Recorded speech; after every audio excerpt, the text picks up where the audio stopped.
Friend, আমি চলে এসেছি নতুন রেসিপি নিয়ে। তো আজকে বানাচ্ছি এই যে আজকে বাদাম দিয়ে একটা রেসিপি বানাচ্ছি।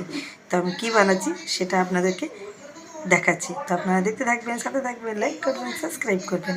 তো এই যে বাদাম নিয়ে নিয়েছি। তো আমি আর কি লাগছে আর কীরকম করে সেটাও আপনাদেরকে দেখাচ্ছি। তো সাথে থাকুন, দেখতে থাকুন।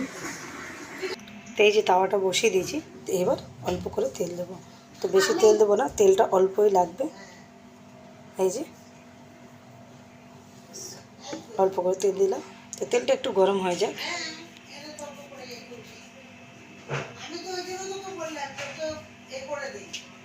তো তেলটা গরম হয়ে গেছে, এবার বাদামটা দিয়ে দেবো।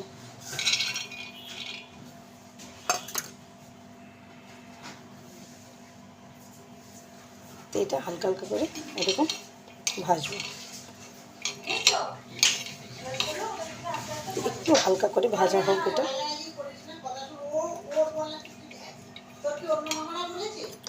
এটা একটু হালকা করে ভাজা হবে।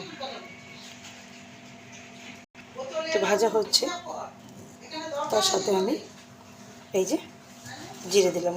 এটা গোটা জিরে, এটা অল্প করে এটা গোটা জিরে লাগবে। তো এটা একটু দুটো একসাথে ভাজা হবে। তো এরকম করে হালকা হালকা করে ভেজে নেব। তো এটা একটু ভাজা হোক। তো দেখতে পাচ্ছেন বেশি মশলা দেওয়ার দরকার নেই, এগুলোই লাগবে। তো আর কী দেবো সেটাও এর মধ্যে দেবো। একটু ভাজা হলে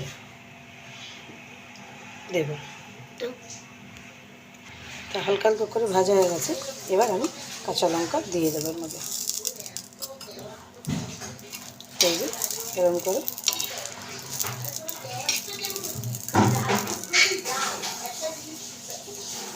তো তার সাথে আমি রসুন দেবো।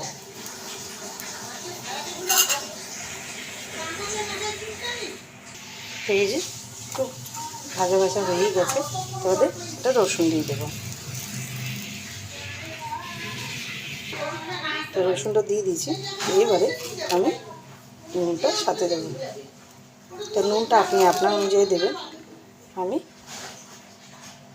এই যে রসুনটা দিয়ে দিয়েছি, রসুনের সাথে নুনটাও দিয়ে দিয়েছি। তো নুনটা দিয়ে আমি একটু এটাকে ভালো করে এবার ভাজবো। দেখতে পাচ্ছেন আমি আর কোনো তেল দিইনি। এটা গায়ে গায়ে তেলটা যেন এর মধ্যে লেগে যাবে। তো এরকম হালকা হাতে আমি এটাকে ভাজবো। তো বেশি কালো করবো না, যেন হালকা হালকা করে ভাজা থাকবে।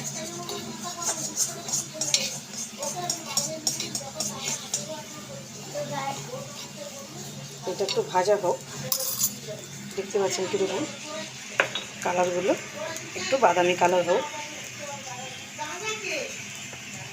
এই যে দেখে নিন ভাজা হয়েছে নাকি।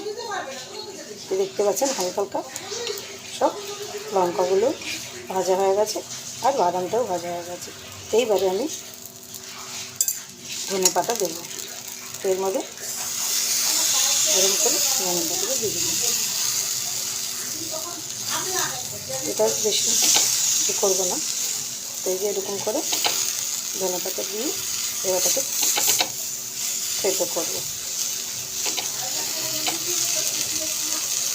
এরকম করে একটু জলগুলো শুকিয়ে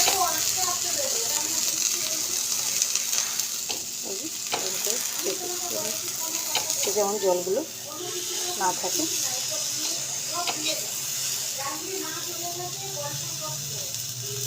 তো দেখতে পাচ্ছেন অনেকটা হয়ে গেছে। তো এইবার এটাকে নামিয়ে সেদ্ধ করবো। এই যে নামিয়ে নিয়েছি, এবার আমি একটু সেদ্ধ করবো। তো চলুন একটু বের করে নিই এটা। তো এই যে বের করে দিলাম। তো এটা থেকে এবার সব দিয়ে দিয়েছি। এবার আমি হালকা করে এরকম করে সেদ্ধ করবো। এই যে এরকম করে আমি সেদ্ধ করে দেবো এটা। তো ভালো করে আমি সেদ্ধ করে নিই। এরকম করবেন, সেদ্ধটা করে নিই। তো এই যে আমি এটা ভালো করে তেতো করে দিয়েছি। তো দেখতে পাচ্ছেন। তো এটা হচ্ছে একটা নতুন আইটেম। তো এটার মধ্যে একটু কাঁচা তেল দিয়ে দিই,